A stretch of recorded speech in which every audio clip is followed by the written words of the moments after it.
Hello, I hope you're doing well today. Welcome back to Alfred's Basic Adult Piano Course, Lesson Book Level 1.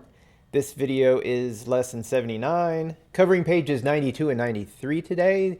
The piece, The Entertainer.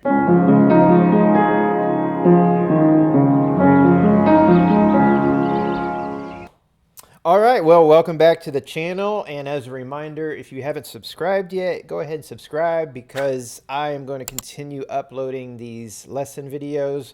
We're getting closer and closer to finishing up level 1 here. And as soon as I finish level 1, I'm going to dive into level 2. And at the same time, hopefully revisit some of the other courses I've been doing. I've been doing the Scale Skills and the Alfred's Adult Greatest Hits Level 1, as well as Martha Meyer's Jazz, Rags, and Blues Level 1. And it's September right now, so we're getting close to starting up some Christmas music again. So I've got also the Alfred's Level 1 Christmas series, which I will be continuing on pretty soon as well. All right, so today's lesson, 92 and 93, The Entertainer. So this is one of my favorite pieces in the whole book. This is actually one of my favorite ragtime pieces and probably the most familiar ragtime piece ever written. Scott Joplin also wrote Maple Leaf Rag, which is another popular one, but The Entertainer, I think by far is the most recognizable. What makes ragtime, a lot of it is syncopation. Now, the previous lesson, lesson 78, we really started to dig into a lot of syncopation. And if you just kind of breeze your way through that lesson, I highly, strongly recommend you go back and dig in more because it's only going to get more challenging in this lesson today. Now, if you feel like you've mastered that lesson and you're ready to go, this is still going to be a bit tricky. There's even more syncopation today. But nevertheless, you're going to be in the right position for proceeding to today's lesson. Now, there is a style of bass here in the left hand that is also very much a part of the ragtime genre. Now, this is a little bit simplified. Sometimes in ragtime, you'll see the left hand just going back and forth on the piano, really doing these really difficult jumps that really take years to really master. Being comfortable with that. But we have sort of a simplified version today, which is going to be very helpful, but still give us that ragtime feel. So at the top of 92, where it says left hand warm up, practice many times, very slowly. These 4 measures contain everything new that you will find in the left hand of the entertainer. If you notice the rhythms, everything's a quarter note. And that was kind of true of what we did in lesson 78 with He's Got the Whole World in His Hands. The left hand really just banged out these quarter notes. And that helped keep sort of the metronome feeling where the big beat is so that when you apply the right hand, which had the syncopation, you could feel that syncopation between weaving in and out between the left hand and the right hand. So at the top of 92, we've got basically you're starting out in the C position, but it's going to sort of be stretching quite a bit here. So we've got 5 on C, and this, of course, is a C below middle C. And then we're going to E and G with 3 and 1. So that's a broken C chord is what that is. Playing the C on beat 1, E and G on beat 2. You're going back to C on beat 3. And on beat 4, you're going to keep that third finger on E, but you really got to stretch your thumb up here to B flat. And what that is you're sort of outlining a C7 chord. A C7 is C, E, G, and B flat, 4 notes. What they're doing is eliminating the G because in a 7th chord, the 5th, meaning 5 notes above C, really doesn't have a lot of importance. So that note, missing that note actually makes it a little bit easier to play as well. So once again, you've got C to E and G, back to C to E and B flat.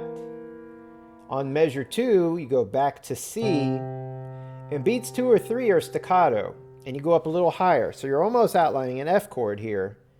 Essentially, on beat 2, you got F and A with staccato, and then back to E and G, also staccato on beat 3. So it's when you put that together in the second measure, see, beat 1 does not have staccato, so it's going to sound like this. And when I'm counting it, it's 1, 2, 3. So as always with staccato, be careful not to rush that. You don't want to go, just because it's shorter doesn't mean it's rushed. It just means you're coming off the quarter notes sooner, but you're not going to beat 3 any sooner. So that's very, very important for staccato. Putting these two measures together, we've got 1, 2, 3, 4, 1, 2, 3, and then rest on 4. On the third measure, you're going to bring your fifth finger up to D. And this is a D major chord. So 5 on D, and then 3 on F sharp, and the thumb on A. And you're going to do those same 3 notes on beats 3 and 4. So remember the rule that within a measure, sharp and flat stays sharp and flat. So that's still an F sharp on beat 4. So that measure is just back and forth twice, from D to F sharp and A, again D, F sharp and A. And then you're going to bring your thumb down in the last measure to this G, and then you're going to stretch down an octave. And it's more of a jump actually, not a stretch. And a lot of that's just because it's staccato. And then you go to A, and then B. So notice all 4 of those are staccato. 1, 2, 3, 4. So again, you don't want to rush it. Keep that steady beat. 1, 2, 3, 4. So measures 3 and 4 together would sound like this. 1, 2, 3, 4, 1, 2, 3, 4. So you're really going to spend some time practicing that. There's a lot of jumping around with the left hand just in this warm-up. But if you master that, it's going to help you because you're going to see a lot of that in this piece. So the entire warm-up from the beginning is going to go like this.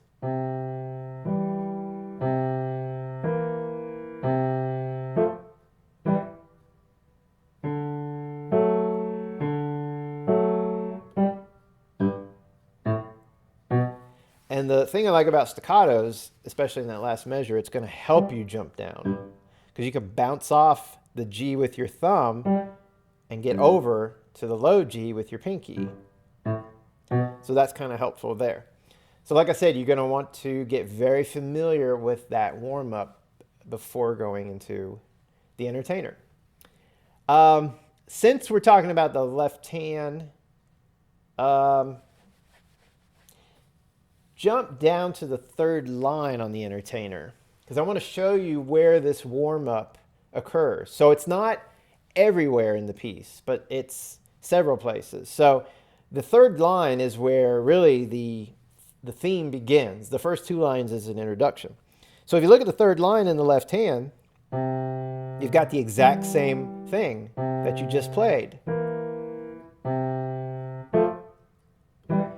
Now when you go to the third measure, it's not the third and fourth measure of that warm-up. You simply have C chord, a rest, and then a G7 chord and a rest, and then the top of page 93 you're back to a broken C chord.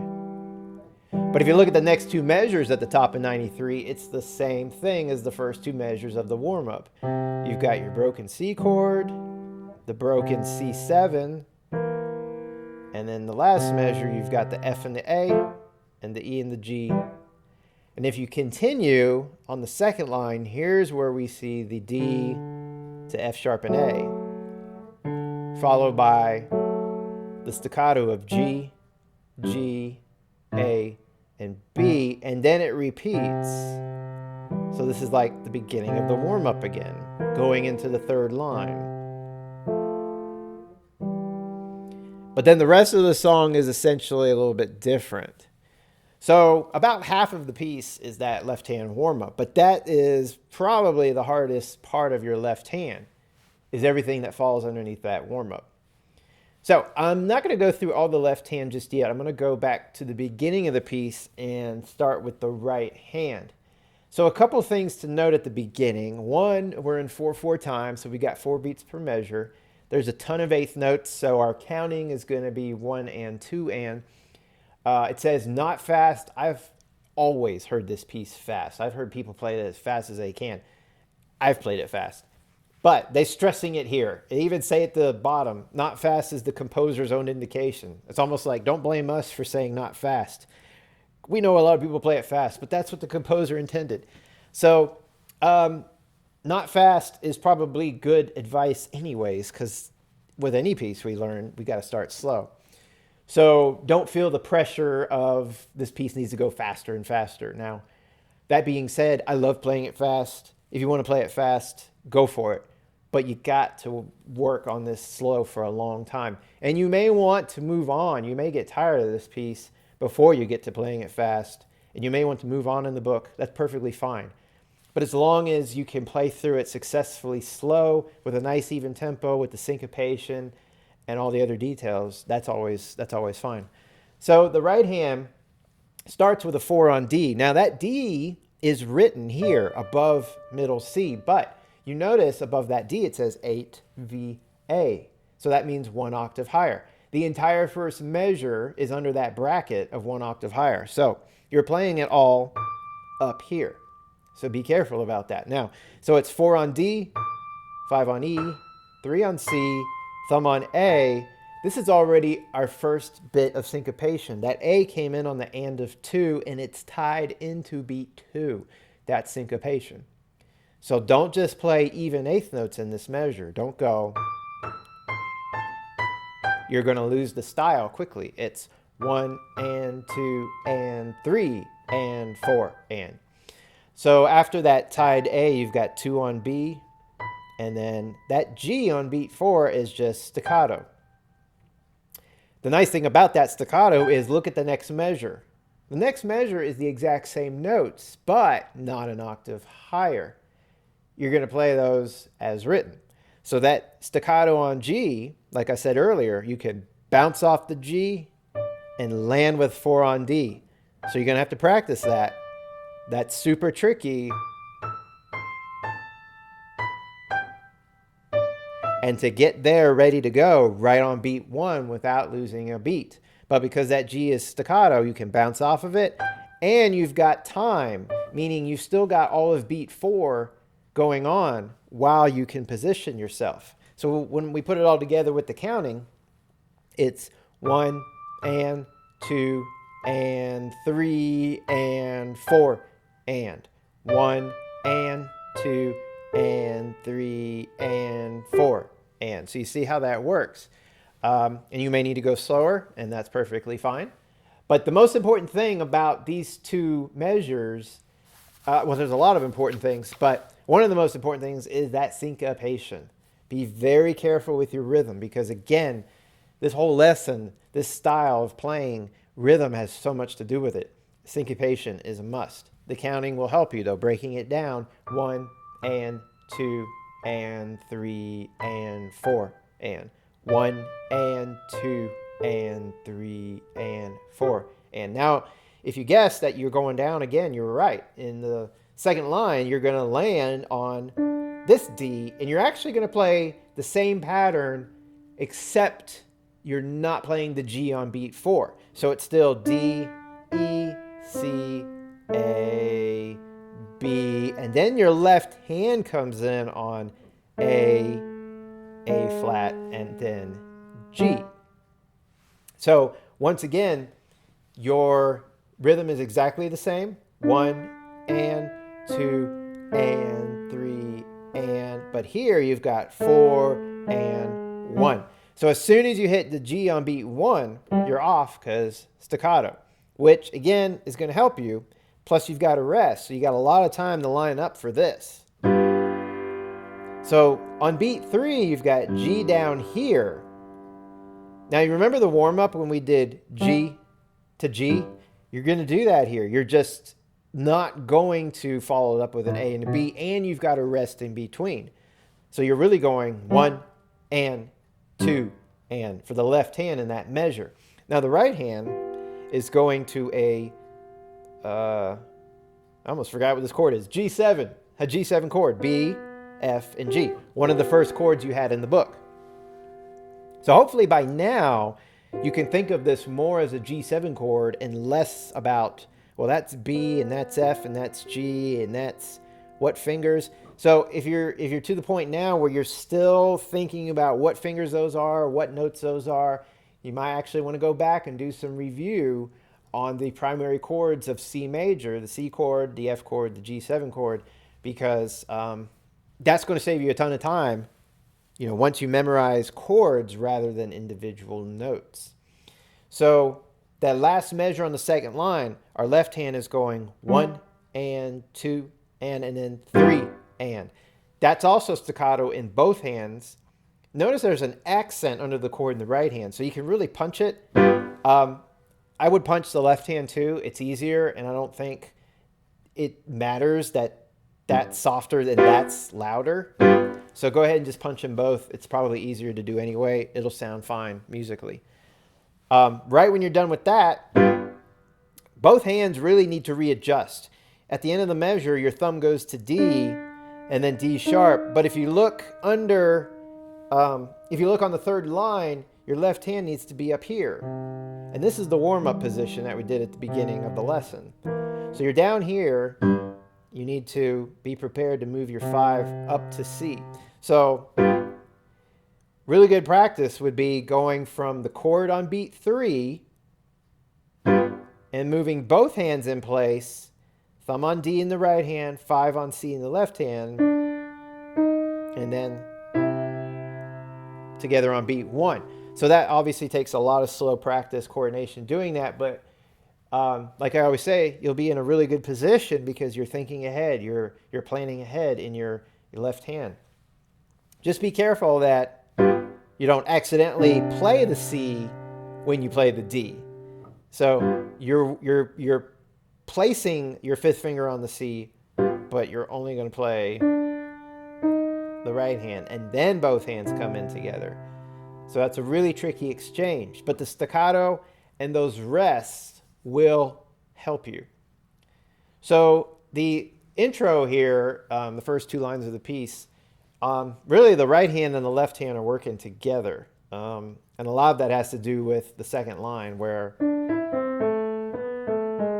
that's just like one single melodic line and the left hand's taken over. So it makes a lot of sense to just work on this intro first, hands together.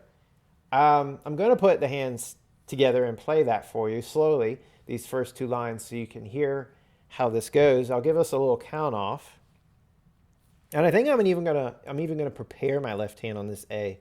Just be ready to go before the beginning of the piece. So with the count off, we got 1 and 2 and 3 and 4 and.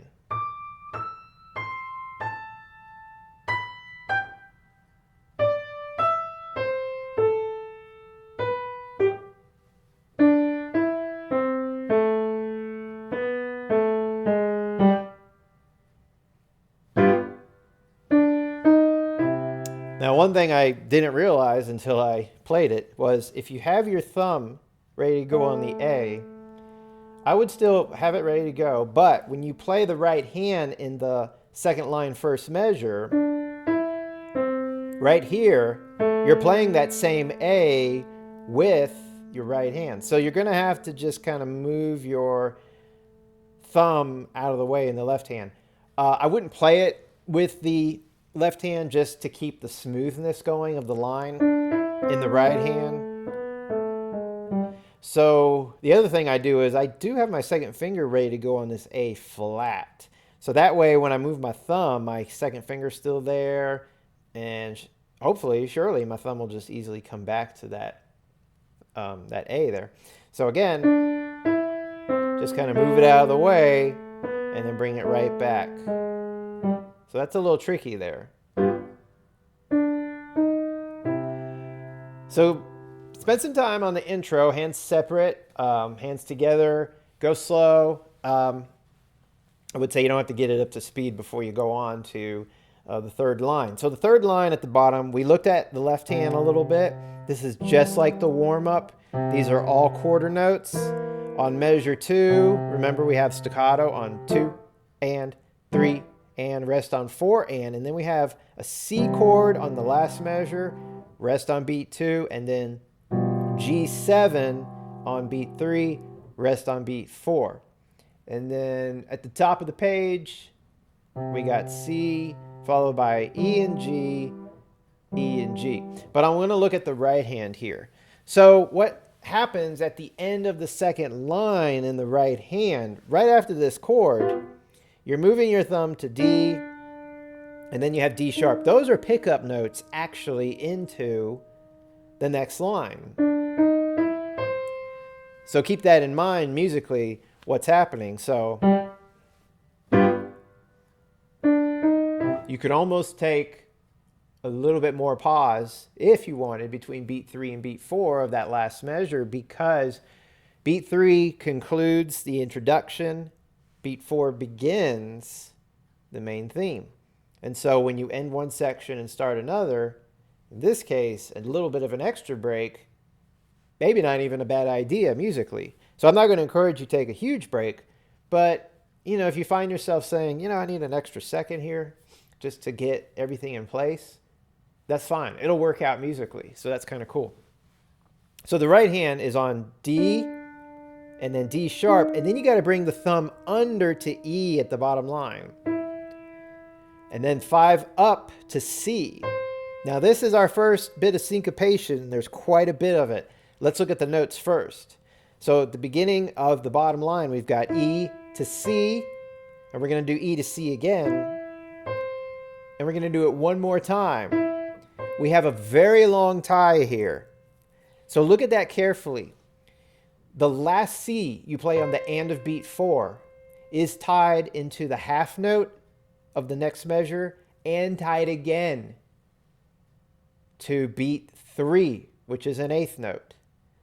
So there's 3 C's there that are tied together. Make sure you tie those and you don't play another C again. The next time you play a C is where you see the thumb, the 1.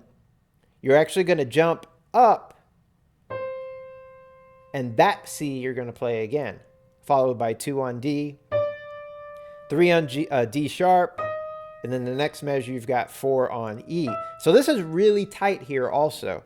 1 on C, 2 on D, 3 on D sharp, 4 on E. Squeeze your fingers together. Practice that. Get used to that squeeze. So you've gone from big stretches to a tight squeeze. But when you jump up, if you put your fingers in that position, you're going to be much better off. So the rhythm is where things get really interesting. Going back to the beginning of that line, your first E is an eighth note, so that's 1, and then this C comes in on the and it's and 2 because it's a quarter note. Syncopation comes in on the and, it's holding on beat 2, syncopation. So 1 and 2, and then we have and 3 and 1 and 2 and 3 and. Now, the interesting thing, there's a couple of ways you can look at this. The E is an eighth note, the C is a quarter note. And then the E is an eighth note, and the C is a quarter note. And even the last E is an eighth note, and then, now it's not a quarter note, but it's longer than a quarter note. So if you start thinking about slowly putting this rhythm together, before you even count it out, you can think short, long, short, long, short, long. You're echoing the same thing again and again. What's tricky about it is now we're placing it within the confines of 4 beats per measure. So that makes it feel a little off, even though it's the same thing, which is kind of cool because, hey, that's syncopation, that's ragtime. So we got, with the count, we've got 1 and 2 and 3 and 4 and 1 and 2 and 3 and 4 and. So that's how long you have to hold that last C for. It comes in on 4 and 1 and 2, release, and then and 3 and. So that last C in measure 2 comes in on the and of beat 3. So let's do that one more time. 1 and 2 and 3 and 4 and 1 and 2 and 3, and. Now the last measure, we start with that 4 on E, and we're not going to go to thumb on C. We're going to relax our hand a little bit and go to 2 on C, 3 on D, back to 4 on E, which that's syncopated. Notice it's tied. And then thumb on B, and that'll be your third finger on D. And then at the top of 93, we end it with 2 on C. Now, starting on the last measure at the bottom of 92, the counting for that would be 1 and 2 and 3 and 4 and 1 and 2 and 3 and then you're going to jump down to your thumb on D and essentially play the same idea again that we just did. So let's do that counting again, starting the last measure, bottom of 92. So we got 1 and 2 and 3 and 4 and 1 and 2 and 3 and. So I'm accenting beat 3 down there on the last measure just to kind of remind me, boom, there's beat 3, but I'm holding. So I want to feel that that's a strong beat because that's going to help a little bit with the feel of the syncopation. Notice beat 3 in the left hand, a chord plays there, so that's going to give it some emphasis. So the left hand again is beating out the strong beats, and in that measure, beat 1, 2, 3. So when you have 4/4 time, the two strongest beats in 4/4 time are beats 1 and 3, and there it is, accentuating beats 1 and 3. Now I'm going to put all that together so far with the counting of just the right hand. So when we do this, I'm actually going to start with the pickup notes at the end of the second line on page 92. So that's with your thumb on D. I'll give us a little count off. So 1 and 2 and 3 and 4 and 1 and 2 and 3 and 4 and 1 and 2 and 3 and 4 and 1 and 2 and 3 and 4 and 1 and 2 and 3 and. So really tricky, especially with the fingering, because you've got this squeeze and then you've got to bring your second finger over to C again. If you don't do that, you'll actually run out of fingers.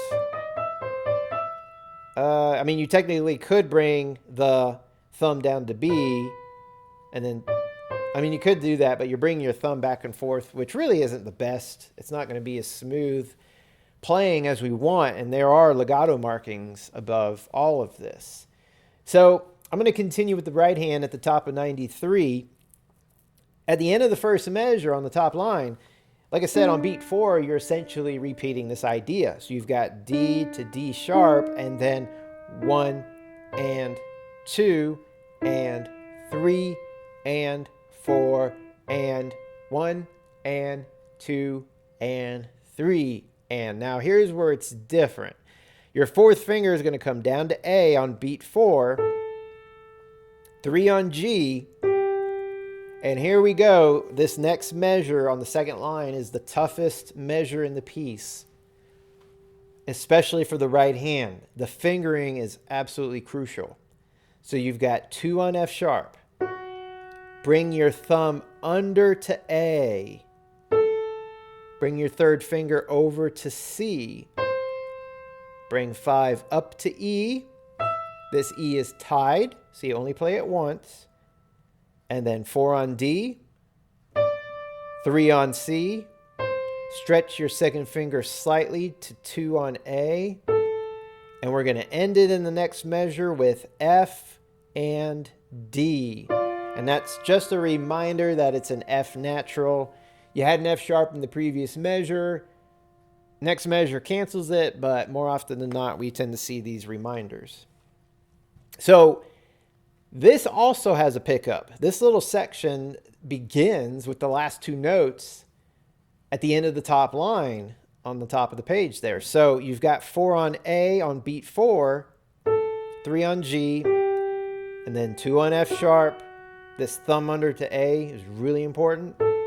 3 on C, 5 on E, hold the E, and then 4 on D, 3 on C, a slight stretch to 2 on A, and then land with thumb on F and 5 on D. Now it's all eighth notes except for the tie. And of course, that's our syncopation. So starting again at the same place, we've got 4 and 1 and 2 and 3 and 4 and 1 and 2 and 3. And then, just like the beginning of the theme again. So I stressed beat 3 once again on that little bit of syncopation, just to remind myself, hey, it's syncopation, and there's where the downbeat or the strong beat is. Let's do that one more time, and then we're going to keep going. So you're on beat 4, the end of the top line. So 4 and 1 and 2 and 3 and 4 and 1 and 2 and 3. And now here you need to practice going back to D with your thumb. So you're on F and D. And this is just like earlier in the piece. You've got 4 and 1 and 2 and 3 and 4 and 1 and 2 and 3. So all that's still tied. This is exactly the same thing as it was at the bottom of page 92. And then just like the bottom of 92, your thumb comes up to C on the and of beat 3 and 4 and 1. That's the same fingering. Now, if you need to, as a reminder, write in the 1, 2, 3, and 4, just like they do at the bottom of 92 on the C, D, D sharp, and E. So they expect that you should know it by now, but I think it's fine to write that in as a reminder. It's a little tricky. So the C, so on the third line, first measure, on the and of beat 3, we've got thumb on C, so we got and 4 and 1 and 2 and 3 and 4 and 1 and 2 and 3 and. So all that was the same. Here on beat 4, we have 2 more eighth notes that act as pickups to this next section. The C that you're on right now with the second finger, you're going to bring your thumb to that C. You're essentially going to just put your hand in the C position up here, 1 octave above middle C. So starting with the thumb on C, we've got C, D, onto our fourth line, E, C, D, E, which is tied, C, D, C. The next measure is the same thing. E, C, D, E, which is tied, C, D, C, and then it's almost the same thing here at the bottom line. E, C, D, E, tied. Now bring your thumb down to B, bring your third finger to D, and there's our first quarter note. Although one could argue the 2 eighth notes that are tied are like quarter notes, they are. This quarter note is right on beat 4, and then we end it with 2 on C. Notice that's our first ending, so we're going to be repeating back after that. So going back to the end of the third line, beat 4, your thumb's on C. With the rhythm, the hardest thing about this section before I do the rhythm is keeping track of where you're at, because it's so repetitive and it's just a lot of E's, C's, and D's back and forth. So it's really easy to lose your place in the music or rearrange that pattern a little bit. So actually, that being said, maybe I'll do it one more time before I count. So you got C, D, E, C, D, E, tied, C, D, C, E, C, D, E, tied, C, D, C, and then the bottom line, E, C, D, E, tied, down to B, D, and then end it on C. So now the same place, end of the third line with counting.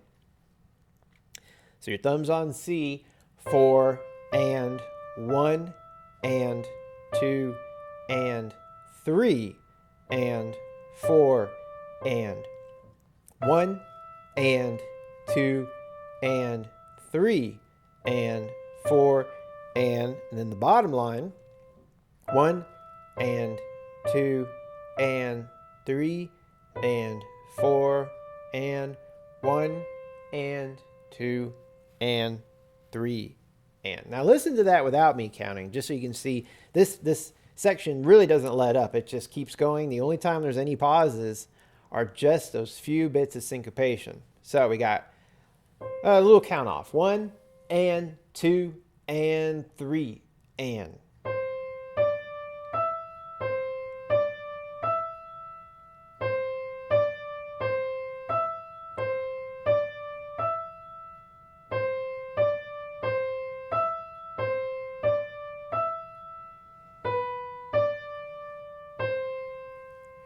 And then at the end of the first ending, you're going to jump down to thumb on D, and then D sharp, and then you're going back to the bottom line of page 92.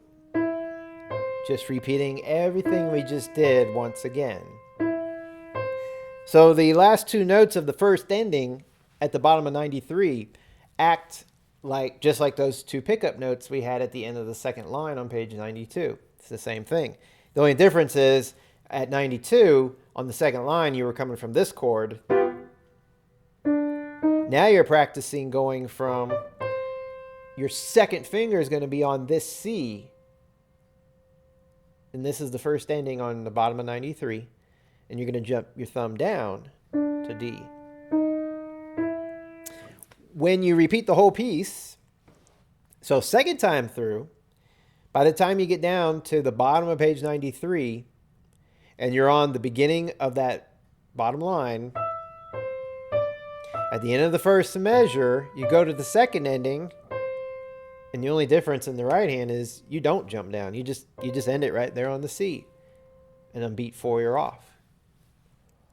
Okay, so that covers the right hand. Now, I didn't go through the entire piece with the right hand.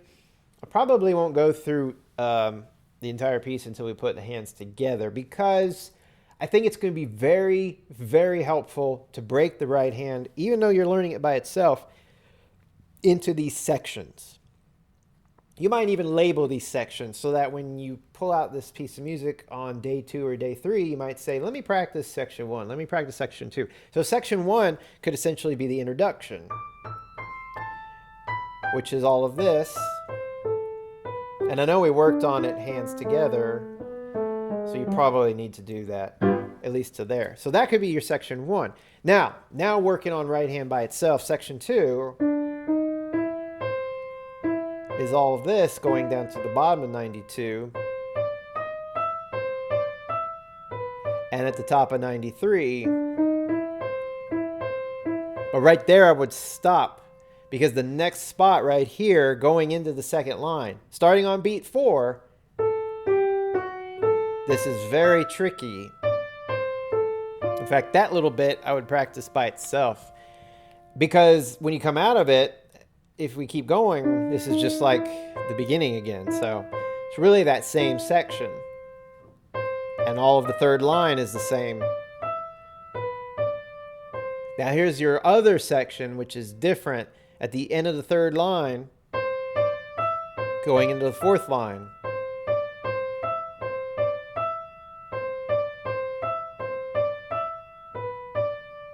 So you can see now the different sections of this piece, and this main theme repeats a couple of times.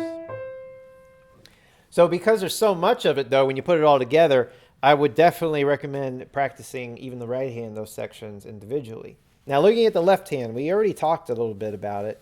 We worked on the left hand in the intro. On the bottom of page 92, we said this is just like the warm-up.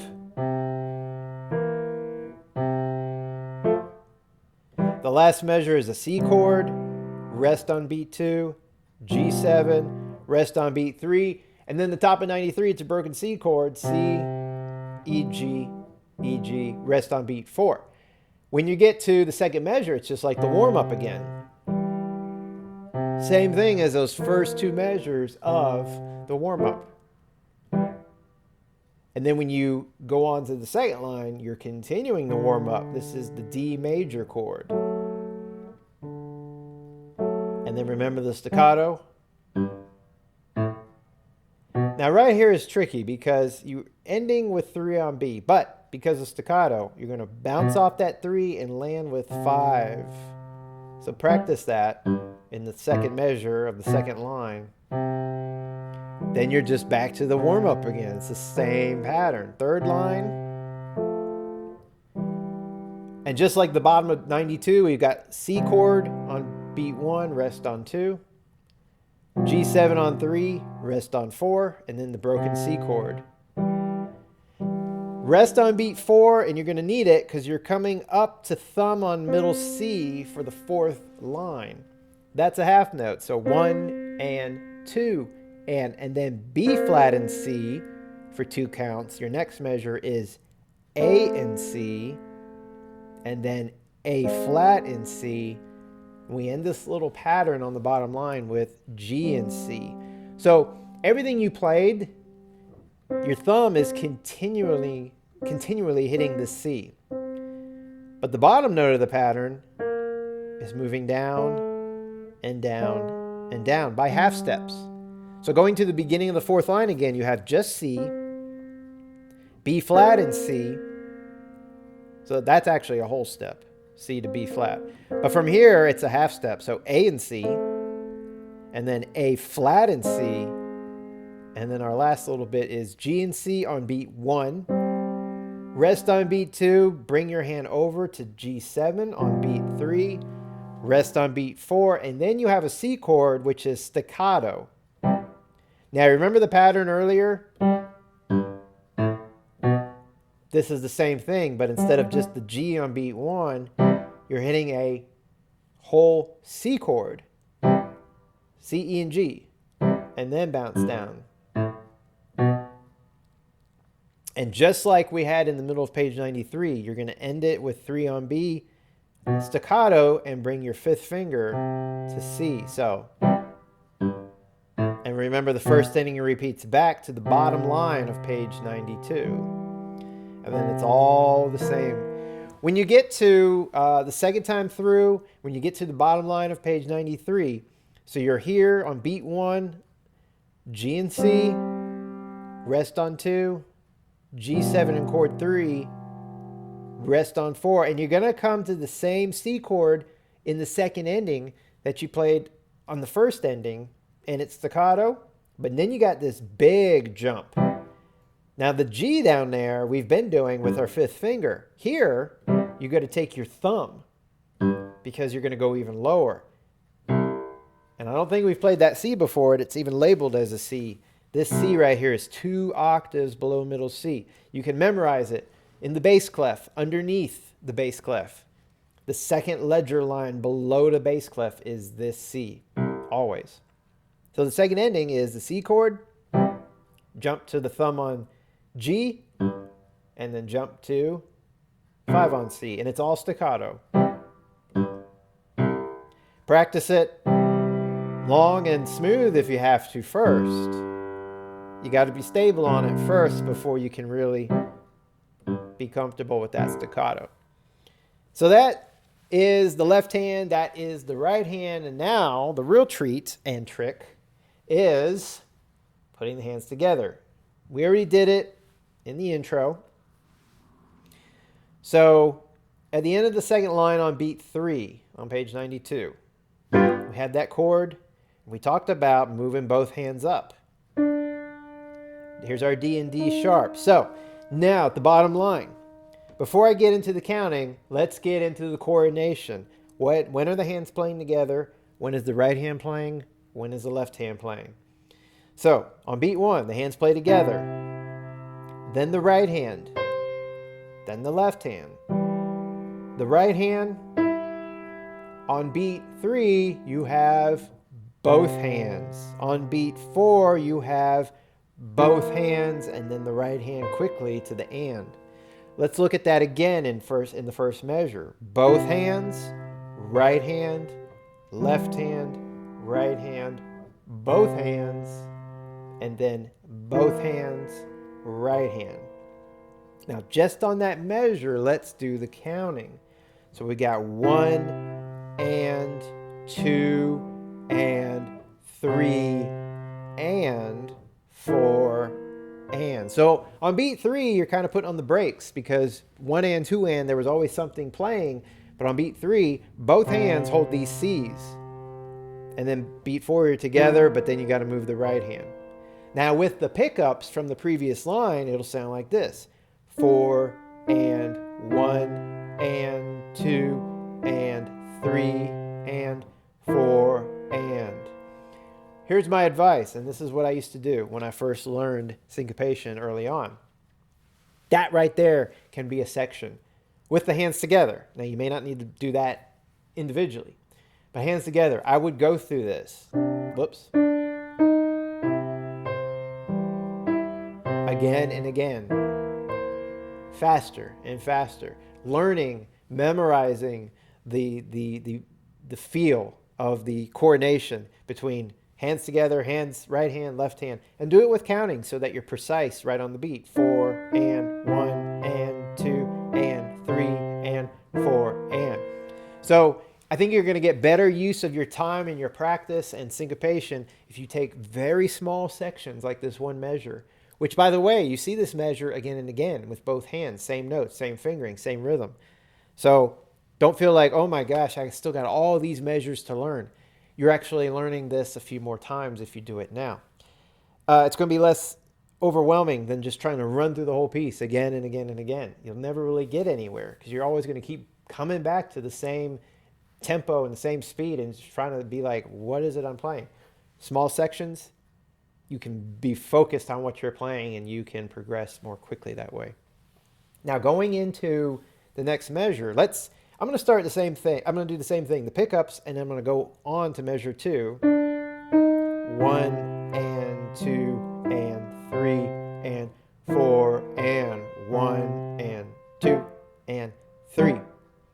Notice only the left hand plays these. The right hand's still tied. 1 and 2 and 3 and. That's where you got to move. So this 3 and. Got to be ready to do that motion. And then it's just right hand at that point because the left hand sits out. So, again, 1 and 2 and 3 and 4 and 1 and 2 and 3 and 4 and 1. And that's where you want to be strong. And it's a forte. Right there, both hands on beat 1. So in the last measure, we've got hands together, right hand, then only the right hand because the left hand has a rest, right hand, and when the E's tied, the left hand comes in on the G7 chord, followed by right hand, and then only right hand. So let's look at that again. Last measure. Together, right, only the right, the left, the right, and then end it with just the right. Now with the counting in that last measure, it's going to be 1 and 2 and 3 and 4 and then the next measure we land with 5 on C and 2 on C in the right hand, and then it's just 2 and 3 and. So the left hand's playing by itself while the right hand is holding. Now, another good section is this last measure, but I would practice starting from the last 3 notes in the measure before. The thumb on C, the 2 on D, the 3 on D sharp. It acts as a pickup. You see the legato above it, the slur, it's slurring all of this together. It's just going to be a lot easier to start there and make more sense. So, and 4 and 1 and 2 and 3 and 4 and 1 and 2 and 3. And let's put all this together from the last 2 notes of the end of the second line. So we got 4 and 1 and 2 and 3 and 4 and 1 and 2 and 3 and 4 and 1 and 2 3, and 4, and 1, and 2, and 3, and then it's just like all over again until you get to the end of the top of 93. So continuing, we've got 4, and 1, and 2, and 3, and 4, and 1, and 2, and 3, and now you're going to bring your fourth finger to A if you want, and I recommend bring the 5 up to D. The reason the second line, first measure, so hard is, in addition to the notes and fingering in the right hand, the D chord in the left hand, it sneaks up on us.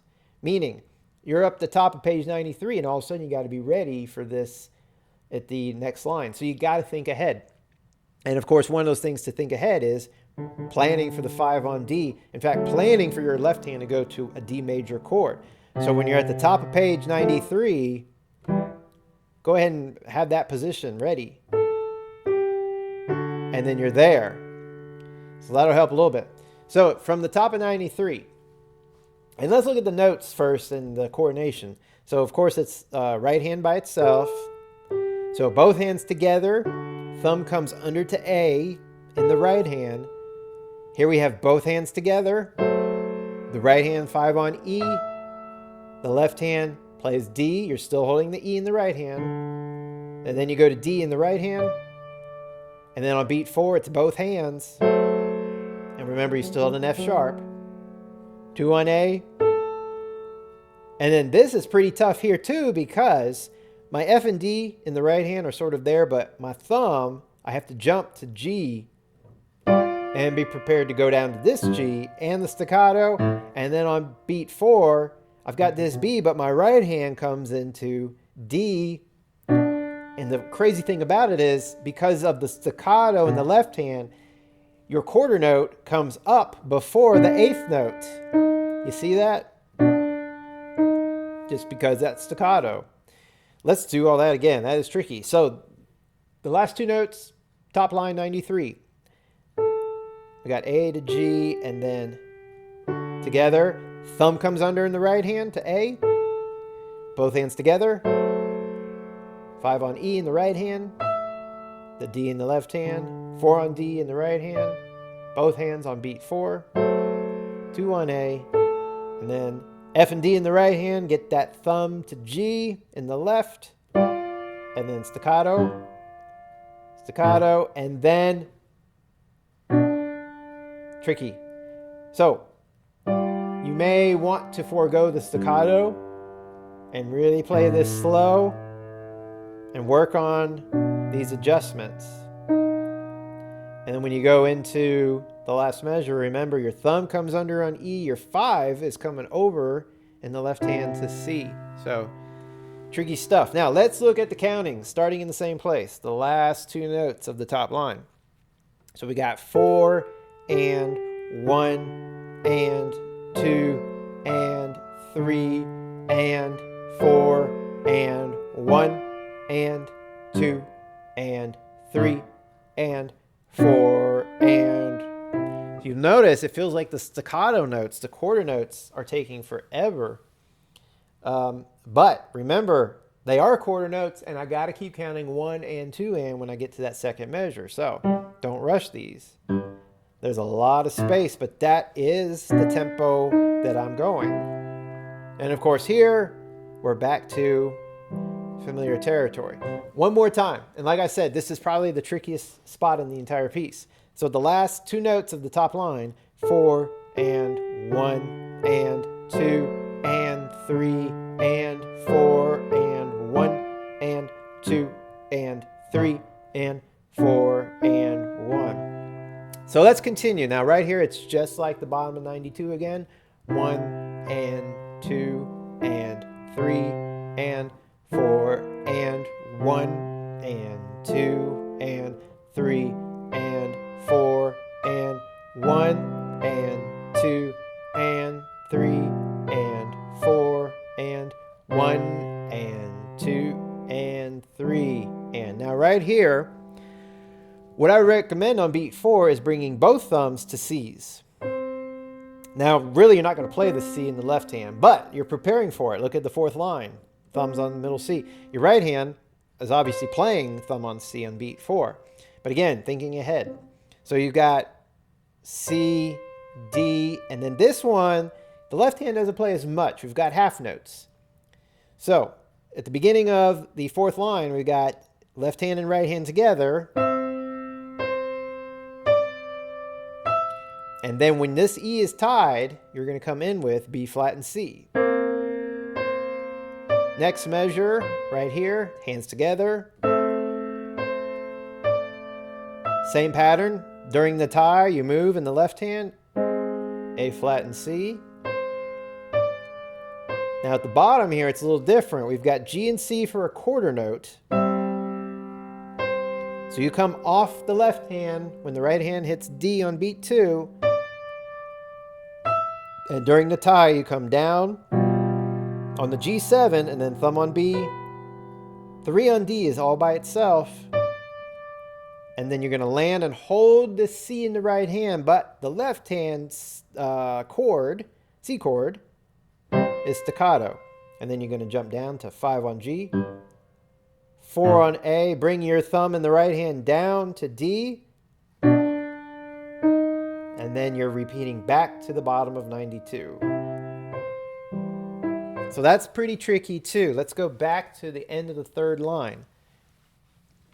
So I've got, let's start on beat 1 actually. Beat 1 of the third line, third measure, I'm right here. I'm going to bring my right hand thumb and my left hand thumb to C. Now the right hand plays C, D, and then we're together. Left hand, both hands, left hand,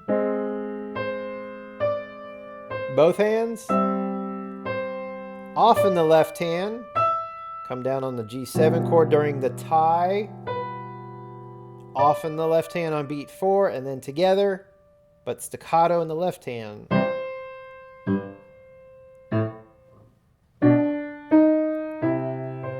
Now with the counting, the counting is not going to be too hard on the fourth line because it's very consistent, lots and lots of eighth notes.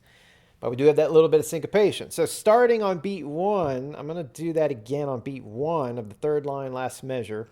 1 and 2 and 3 and 4 and 1 and 2 and 3 and 4 and 1 and 2 and 3 and 4 and 1 and 2 and 3 and 4 and 1 and 2 and 3 and 4 and 1 and 2 and 3. And that's what it sounds like when we continue.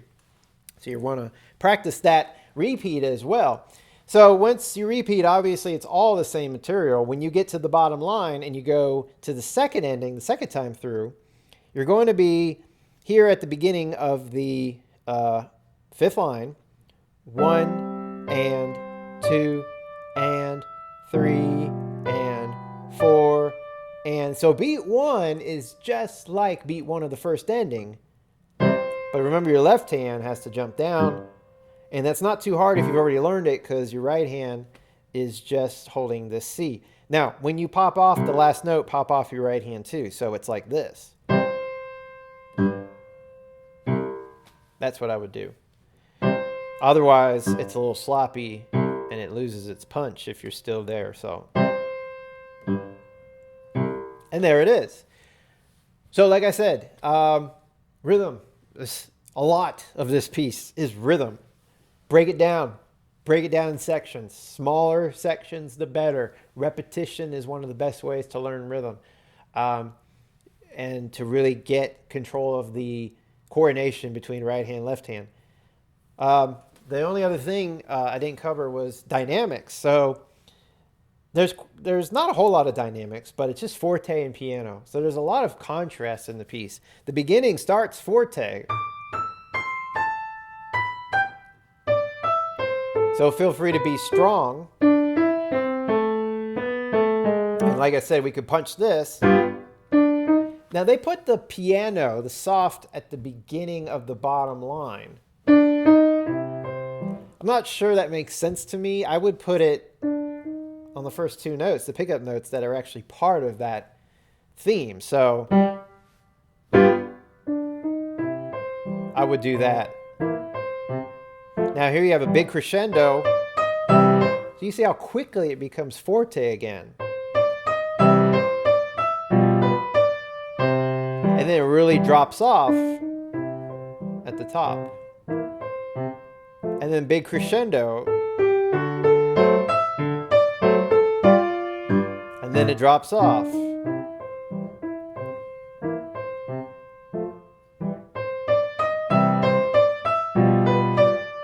And then it stays loud.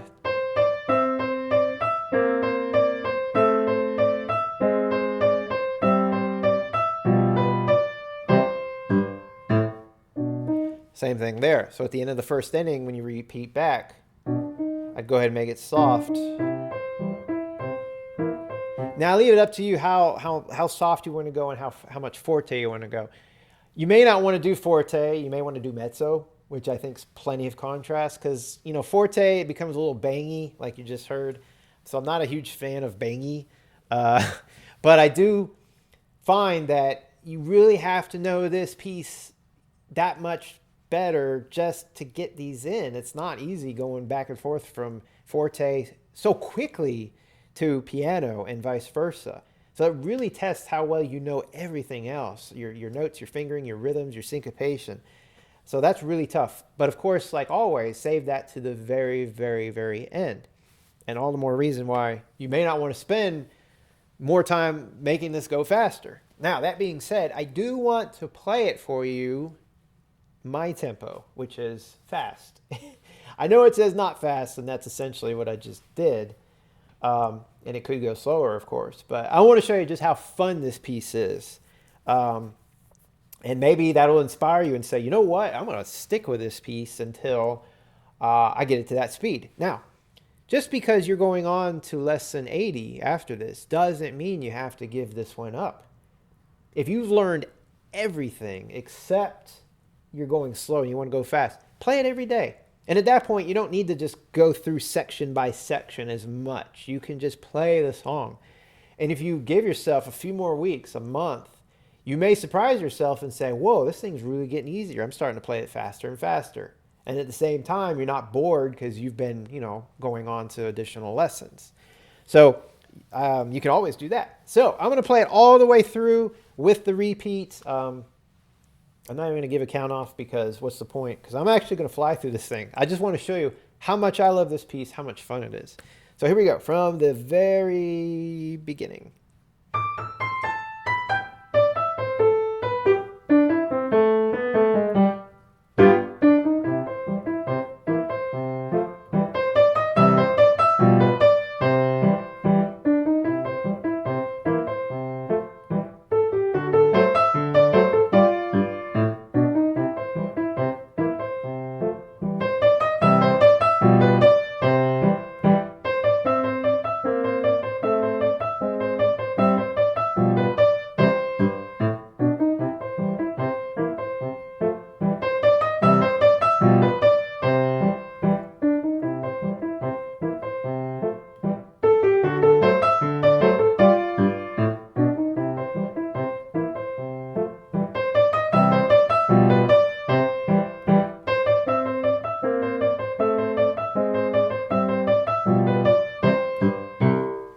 There it is. So tons of fun to play, but yeah, requires a lot of work to get there. When I played it through, there was two things I thought about that I wanted to share. One, you may notice that my left hand was staccato pretty much the entire way. So that's a way I interpret the piece, especially when going faster, and it allows it to go faster, and it just makes it more fun, more bouncy. That's completely optional if you want to go that route. I am not going to stop you. In fact, I encourage it, but at the same time, I'm not going to go into details because I don't want you to feel overwhelmed. That is not the most important thing out of this piece. And if you're not going to play it fast, I don't think it even matters at that point. But with this style, ragtime, it's not a bad idea to consider that, especially if you like ragtime and want to go into it. Keeping that left hand light and bouncy really helps, especially with speed. The other thing I noticed is at the third line on page 93 and the second measure, I didn't even catch this earlier, but in the left hand, there's no staccato there. But if you look back, the previous top line, last measure, and bottom line of 92, second measure, it's staccato. So I think that's a mistake. That should be staccato. And I apologize I didn't catch that earlier, but yes, by all means, that is staccato. So there it is. Big lesson, big piece. We're really hitting it hard now in this book. We've come to the performance pieces. I mean, there's a few more things we're going to learn, but this, to me, in my opinion, these are performance pieces. This is a recital piece. I've had students play this before in recitals, and it's been great. It's been awesome. These work very well. Very nice arrangement of the entertainer. Still, if you can believe it or not, easier than the full-blown arrangement that's out there. There's probably a lot of arrangements now out there, but Scott Joplin's original work, I'm sure, was more complex, of course, than this. But for a level 1 book, this is very nice. I love this piece. I hope you do too. I hope you spend a lot of time on it. Syncopation, that's the thing. If you don't like syncopation, then rag and jazz and even a lot of pop music may not be for you. You may want to stick with classical and traditional, sacred, and those sorts of styles. But if you can stick with it, it just opens up a whole new world to so many genres and so much wonderful music out there.